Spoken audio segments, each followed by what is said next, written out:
Hi ladies and gents, Johnny Sun 815 here, just trying to give you a quick review of the Bluedio Turbine Bluetooth 4.1 headphone. Just a quick look right and left. I'm going to give you basically a quick review of what I went through this past few weeks. The pros and cons of what I think. Just to give you a reminder, I am not a professional here, so this is basically based off a consumer usage, and that's basically it. So I'll give you the runabout of how this looks, what it is made out of, what I like about it, what I don't like about it, the sound quality, the pairing, the functions right here as you can see, the charging, and the additional extra function that is stated on the box. So here we go. Now as you can see, the one I am showing you right now is actually a second version of what I previously unboxed, because the one I unboxed was busted on one side of the headphones, but the seller was kind enough and quickly enough to send me a brand new one, and this is the updated version. So as you can see, this is also plastic, but it's just been, you know, chrome painted, as well as the interior and the side trims. So it gives a nice interesting contrast of color instead of pure white. It makes it a little bit more high-end look because of the the matted look of the plastic doesn't really show off the premium look of it, but having a bit of the chrome onto it, it does make it look a bit more, you know, premium. And even the interior of the locking system is also made out of plastic. But it does give you a nice notable sound, so you do know that you are clicking into each different section at a time. On top right here you have the word Turbine. I don't know, my camera's gonna focus and type better, but the word is imprinted on there is Turbine.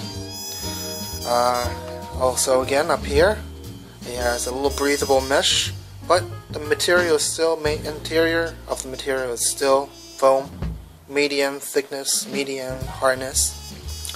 You got here screws, generic screws. The air muffs part, it is also made out of plastic. This is basically leather, generically speaking. Inside there is a foam. It's not memory foam or anything, but it is medium thickness foam or medium hardness, so it does bounce back pretty quickly. As for the controller spec, it is quite nicely placed on the right side of the ear. Top two are the volume up, volume down, power switch, power button, rewind, go back, play and pause, and fast forward. It does have a typical micro USB slot, female, so any typical USB plug to a regular USB charger will be perfect, so kudos to them. Microphone speaker right here, and if I remember correctly there should be one more somewhere else. If I find it I'll tell you. But other than that, here we go. 3.5mm aux insert, and basically if you don't have any more power, just use a cable connecting to your phone or your computer or any MP3 media player, and it should work perfectly without any power. The Bluetooth sync is actually quite easy and quite useful. I have no complaint about that. It is very straightforward to me. I just turned it on.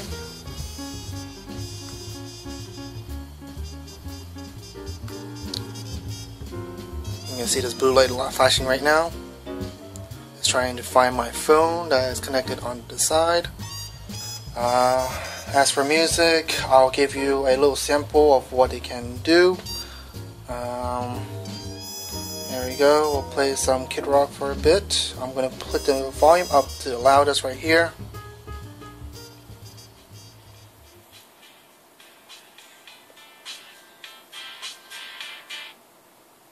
And it'll signal you if it's too loud, the loudest already.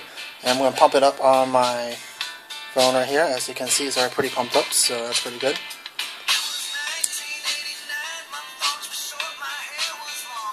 So as you can see, it is quite loud.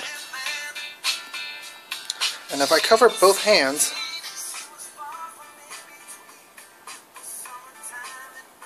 music does leak.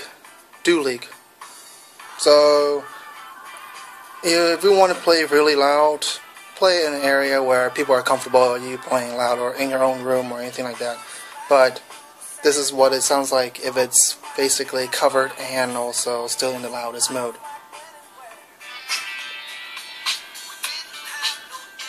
I'll play a little bit of hip hop for one of my favorite.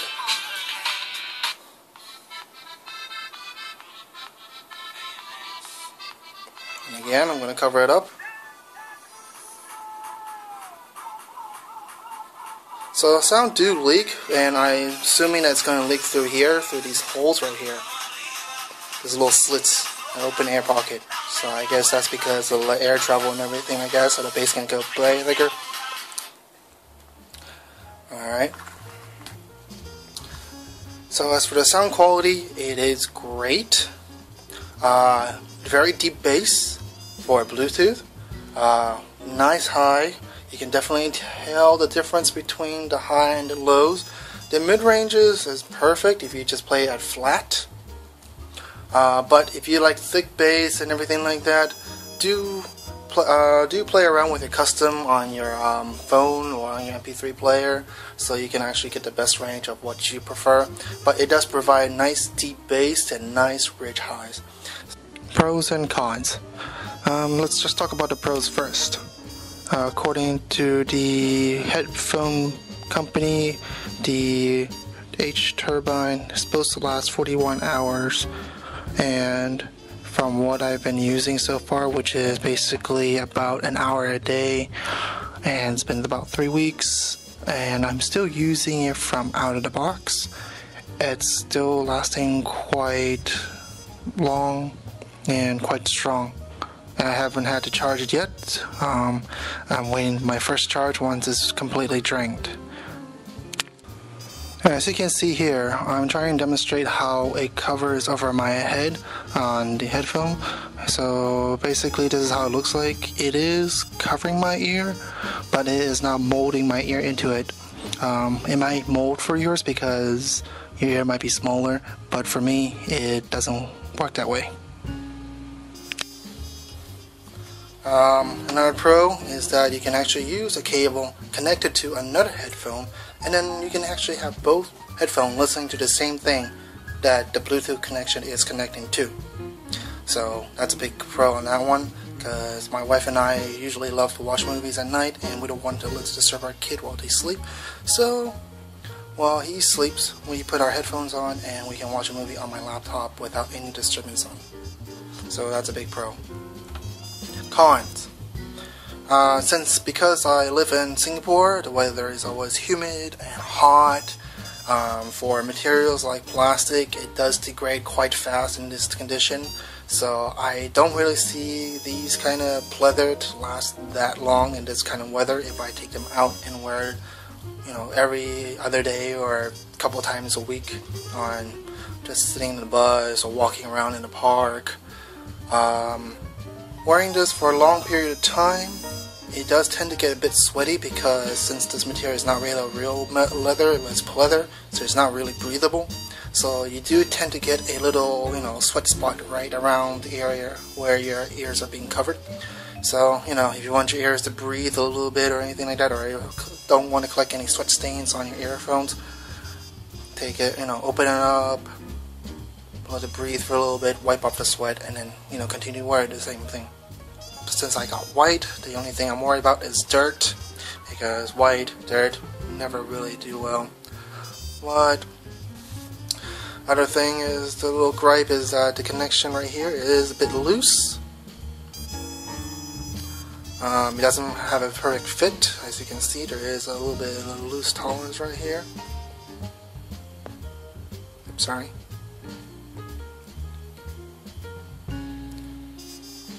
So you can see it's moving a little bit. I'm assuming just because they're trying to give enough tolerance so it does move up and down without any, I guess, resistance. Even though I think a little bit of resistance is a little bit better because it makes the consumer feel that this is locking. Conclusion: if you're looking for something that's cheap but still provides a very good quality, this will do. Trust me, this will definitely do.